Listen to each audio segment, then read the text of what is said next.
Untuk mengetahui sampai sejauh mana penerapan pembelian gas LPG 3 kg hanya bisa didapatkan di agen dan pangkalan, dan situasi terkini di tengah-tengah masyarakat, kita sudah terhubung dengan reporter TV One Yunike Suwandi di Jakarta dan Cepi Kurnia di Bandung, Jawa Barat. Kita akan ke Cepi terlebih dahulu. Selamat pagi Cepi, bagaimana pantauan Anda di Bandung, Jawa Barat? Apakah betul gas LPG 3 kg sudah tidak bisa didapatkan di pengecer? Ya, baik Ijul dan pemirsa TV One, pagi ini saya sedang berada di salah satu warung kelontong milik Ibu Mega di Jalan Burangrang, Kota Bandung, di mana memang tadi setelah saya berbincang dengan pemilik warung kelontong ini, sudah satu pekan tidak bisa menjual gas LPG yang ada di sini.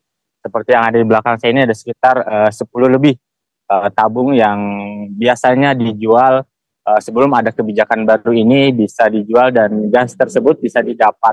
Namun semenjak ada kebijakan baru yang diterapkan pada 1 Februari 2025, pemilik warung ini mengaku kesulitan untuk menjual bahkan untuk pendapatan gas dari pangkalan, mengingat memang sejauh ini pemerintah melalui Menteri SDM sendiri tidak lagi memperbolehkan warung kelontong atau warung eceran untuk menjual gas bersubsidi 3 kg ini. Jadi memang kemarin sejak saya pantau 2 hari yang lalu Ijul dan pemirsa, di Kota Bandung sendiri memang menurut warga mengaku telah mencari ke beberapa titik atau warung kelontong yang biasa ia beli dekat rumahnya maupun sejauh dari 2 kilo dari rumahnya memang sulit didapat, dan kemarin memang ada di salah satu pangkalan yaitu di wilayah Kecamatan Burangrang sendiri mereka mendapatkan gas tersebut, namun biasanya membeli 5 atau 3 tabung gas 3 kg tersebut, namun hanya ini untuk dibatasi hanya mendapatkan 1. Menurut warga sendiri bahkan pedagang makanan ketika memang dibatasi ini mereka sangat tidak cukup untuk berjualan, apalagi selain berjualan mereka juga perlu memasak, sehingga ketika memang dibatasi dan juga menggunakan KTP mereka tidak cukup, dan berharap kebijakan ini juga dapat memperhatikan para pedagang dan warga sekitar atau warga masyarakat yang biasa membeli lebih dari 1 sendiri. Memang kebijakan ini menurut Kementerian SDM sendiri untuk mengantisipasi penimbunan atau hal yang lainnya bagi gas bersubsidi ini, bagi mereka atau warung kelontong yang ingin membuka berjualan bisa mendaftarkan untuk menjadi pangkalan sendiri. Begitu Ijul. Cepi, lalu bagaimana respon dari para pengecer di sana? Apakah mereka keberatan dengan kebijakan ini?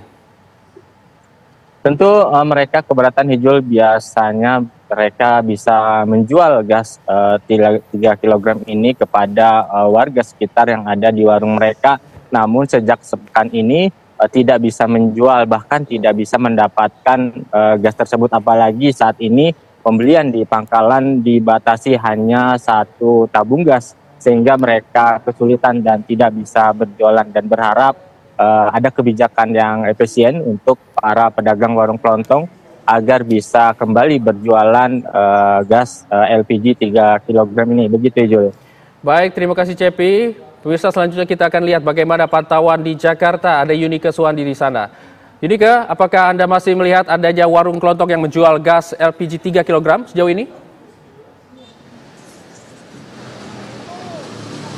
Ya, selamat pagi Hijul dan juga pemirsa TV One. Memang keluhan tentang jarangnya gas LPG 3 kg atau gas LPG melon di Jakarta di antara masyarakat ini sudah mulai terdengar. Tapi saya sebenarnya melihat masih adanya tabung gas LPG 3 kg atau gas LPG melon di tempat saya mengabarkan atau di salah satu warung di Pulau Gadung, Jakarta Timur ini. Namun mengenai adanya peraturan baru pada tanggal 1 Februari yang diberlakukan kemarin, saya akan mengajak Anda untuk mengobrol langsung bersama dengan sang pedagang di tempat saya mengabarkan saat ini. Selamat pagi Ibu.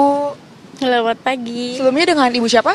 Ibu Dina. Ibu Dina. Bu, ini kan kemarin udah mulai diberlakukan bahwa udah nggak boleh lagi ya pedagang eceran itu untuk menjual gas LPG 3 kg atau gas LPG melon. Tapi ini ternyata cukup banyak. Ini kosongkah gasnya atau emang ternyata masih berjualan nih?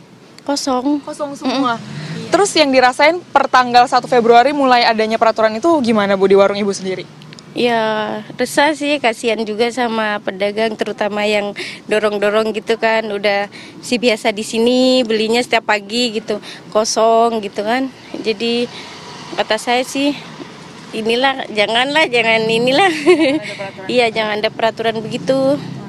Terus Bu, biasanya Ibu bisa menjual berapa tabung gas per hari? Terus gimana dengan sekarang? Biasanya 30, yang pas langka-langka cuma dikasih 10 gitu kan. Kadang diambil satu orang doang.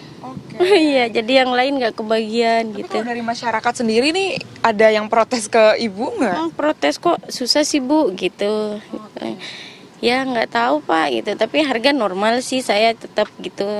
Cuma Jadi Ibu omsetnya juga menurun dalam penjualan gas? iya, biasanya minta 2 kali nih 30, ntar sorenya dikirim lagi gitu. Biasanya kalau lagi normal tuh. Sekarang udah nggak boleh lagi berarti? Nggak boleh. Siap Ibu Dina, terima kasih.